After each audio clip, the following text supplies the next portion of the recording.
Europe 1, le 22-30. L'écho du jour, Jean-Michel Duez. Bonsoir Jean-Marie Fulconis. Bonsoir. Vous êtes le PDG de l'entreprise TLD et vous avez récemment reçu le prix national de l'innovation industrielle. C'est un nouveau trophée qui a été mis en place par le gouvernement. Alors vous êtes spécialisé dans les équipements aéroportuaires et vous avez reçu ce prix pour votre taxibot. En fait, c'est les fameux tracteurs d'avion utilisés sur les aéroports pour pousser les avions jusqu'à leur aire de roulage. En quoi il est novateur, ce taxibot ? Alors c'est effectivement un nouveau concept qui n'est pas encore utilisé, qui ne va pas tarder à l'être. Oui, qui est en cours de certification. Ouais. Aujourd'hui, nous fabriquons toute une gamme de tracteurs que vous voyez quand vous vous penchez dans un aéroport qui repoussent les avions sur des courtes distances. Mais ce tracteur-là va pouvoir remorquer des avions pleins de passagers, de kérosène et de cargo souvent, pendant des centaines de mètres, voire quelques kilomètres, donc pratiquement au point de décollage, ce qui est là totalement novateur parce que nos tracteurs actuels ne peuvent pas faire ça. Ils n'en ont pas le droit. Donc l'autre innovation, alors en fait, c'est que vous coupez, enfin le pilote du moins pourra couper les moteurs, parce qu'à présent, effectivement, il faut que les moteurs soient allumés et ensuite on roule. L'économie viendra de là, c'est ça l'innovation. Tout à fait, ouais. Tout à fait. Donc actuellement, un avion qui est repoussé par un tracteur, pendant le repoussage d'ailleurs, ou juste avant, il allume ses réacteurs et puis ensuite il fait le roulage ou le taxiing, comme on dit, donc avec ses réacteurs qui sont à une puissance minimale. Mais là, en fait, le pilote n'allumera pas ses réacteurs. Il ne les allumera vraiment que 3 minutes avant le décollage pour les préchauffer. Donc, en fait, ce concept est valable sur tous les grands aéroports du monde. Il y en a déjà une cinquantaine. Il faut qu'il y ait au moins une quinzaine de minutes de roulage pour que ça vaille le coup. Et on gagne à ce moment-là 12 minutes de consommation de kérosène par le réacteur. Alors il y a évidemment un peu de consommation d'énergie par le tracteur, mais c'est une échelle complètement différente. Vous avez chiffré à peu près cette économie pour une compagnie sur une année, ça pourrait être combien ? Pour une compagnie sur une année, ça peut faire des millions, voire des dizaines de millions d'euros. Donc c'est tout à fait massif. Si vous voulez, globalement, l'économie d'énergie, en repoussant un avion avec un taxibot par rapport à un taxiing normal avec les réacteurs, c'est à peu près 85 à 90% d'économie consommée en moins. Ou pour être un peu plus explicite, un taxiing de 20 minutes avec un Boeing 747, ça consomme 1 tonne à peu près de kérosène. Et avec un taxibot, ça consommera 40 kilos. Bon. Vous voyez ? Donc comme ça, l'économie est concrète. Et actuellement, ça émet 5 tonnes de CO2. Ça en émettra 200 kilos.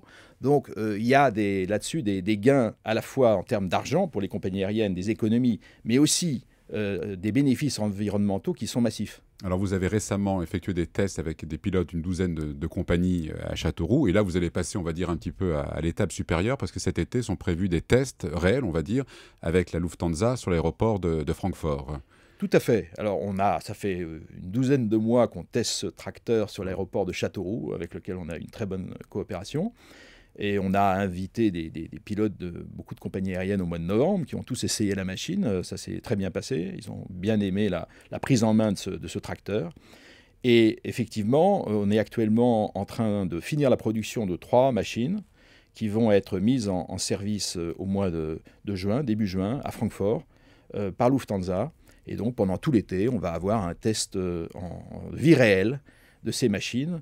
Bon, ça sera encore sous haute surveillance.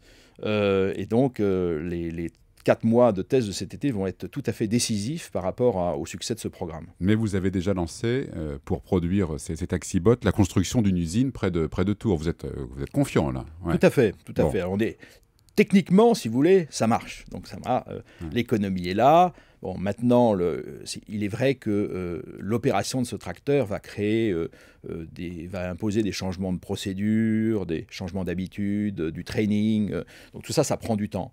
Mais sans attendre, nous avons souhaité construire une nouvelle usine, parce que l'usine que nous avons, qui fabrique des tracteurs pour avions à côté de Tours, à Montlouis-sur-Loire, est pleine avec nos produits normaux.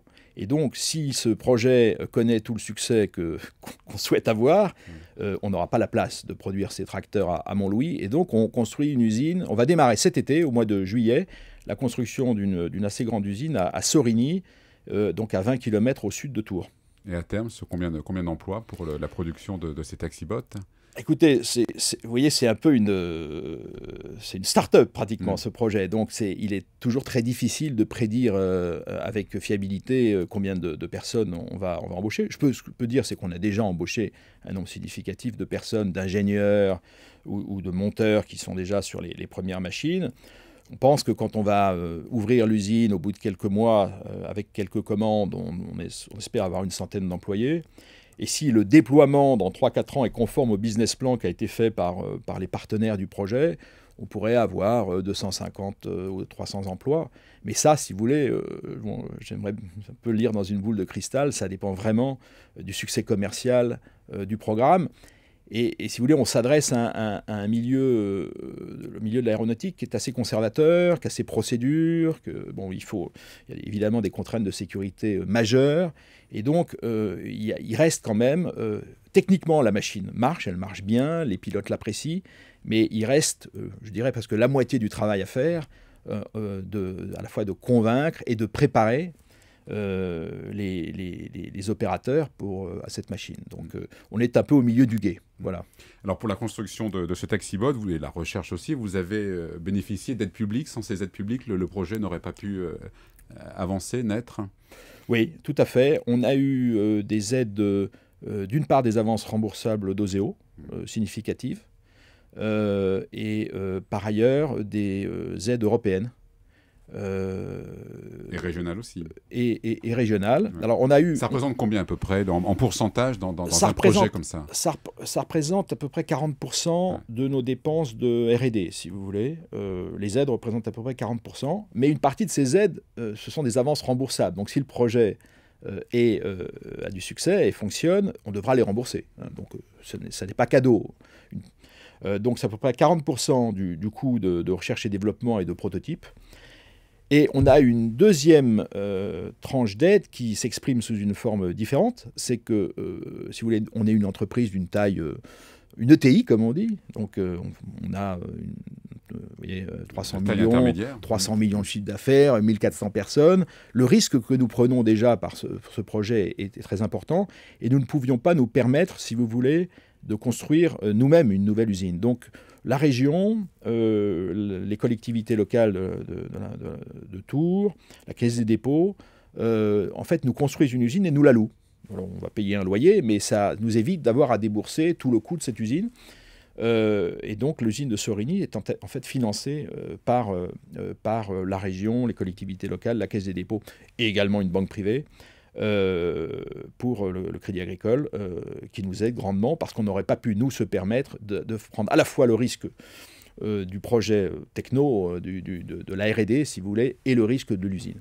Alors on dit souvent qu'en France, il est difficile d'entreprendre. Bah, finalement, vous êtes la preuve du contraire, non? Moi, je pense qu'en France, on peut très bien entreprendre. Ceux qui restent dans la poche des entrepreneurs, s'ils réussissent après avoir entrepris, ça c'est une autre affaire, si vous voulez. Mais en France, on peut tout à fait entreprendre. Rien ne s'y oppose. Aujourd'hui, il y a des mécanismes qui fonctionnent extrêmement bien. Le crédit impôt recherche, c'est un mécanisme qui est formidable. On en bénéficie dans le cadre de ce projet. D'ailleurs, il est assez unique à la France. Il existe, mais il est très, très généreux en France. Je peux vous dire que nous, on a eu de la part de tous nos interlocuteurs, président de la région Centre, le maire de Tours, une écoute depuis le début extrêmement attentive et beaucoup d'aide. Donc on a tout lieu de se réjouir. Alors bon, on a d'autres problématiques plus compliquées en France dont on parle beaucoup, mais entreprendre en France, c'est tout à fait faisable. Et nous, on fait ça tous les jours, on lance des nouveaux produits. Notre groupe exporte 90% de ce qu'on fait en France, donc ça prouve aussi qu'on peut faire des beaux produits en France qu'on exporte dans tout le reste du monde. Alors pour revenir plus concrètement à ce nouveau produit, le taxibot, vous l'avez présenté ces derniers jours aux responsables d'aéroports de Paris. Comment ça s'est passé? Vous avez réussi à les convaincre? Écoutez, Aéroport de Paris n'est pas la seule partie prenante, ça sera une partie prenante, mais il y a Air France déjà. Donc Air France a été associé et informé de ce projet depuis longtemps, depuis au moins 2 ans. Ils ont montré beaucoup d'intérêt. Leur directeur général a participé à une réunion et beaucoup de leurs pilotes, chefs pilotes. Donc il y a un intérêt du côté d'Air France, clairement.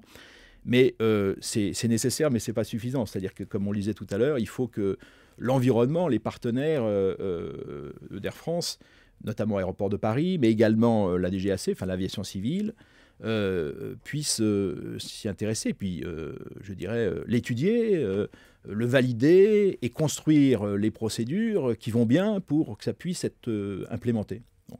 Donc actuellement, Aéroport de Paris nous a reçus, ils étaient venus à Châteauroux, et on sent de leur part un intérêt qui s'accélère, notamment parce que l'échéance approche, et donc effectivement l'enjeu pour des gens comme ADP en liaison avec Air France, mais également avec l'aviation civile, c'est de faire en sorte de pouvoir avoir un jour, le plus rapidement possible, une machine qui tournera à CDG. Alors l'échéance, c'est quoi après ces tests de Francfort, le calendrier?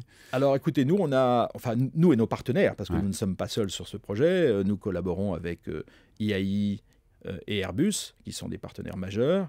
Nous espérons avoir un bêta-test aux États-Unis en 2014. Et pourquoi pas, on l'a évoqué d'ailleurs, un bêta-test à Charles de Gaulle au courant 2014 également. Voilà, et puis prendre les premières commandes, eh bien, ma foi, j'espère, fin 2013, après ce bêta-test à Francfort, ou pas nécessairement pour la France, hein, peut-être pour d'autres marchés, ou en 2014. Voilà, on va rentrer aujourd'hui dans la phase commerciale. La phase technique progressant bien, on va rentrer dans la phase commerciale dans les mois qui viennent. Merci Jean-Marie Fulconis, PDG donc de l'entreprise TLD. Vous pouvez retrouver cette interview sur le site internet d'Europe 1, europe1.fr. Merci beaucoup.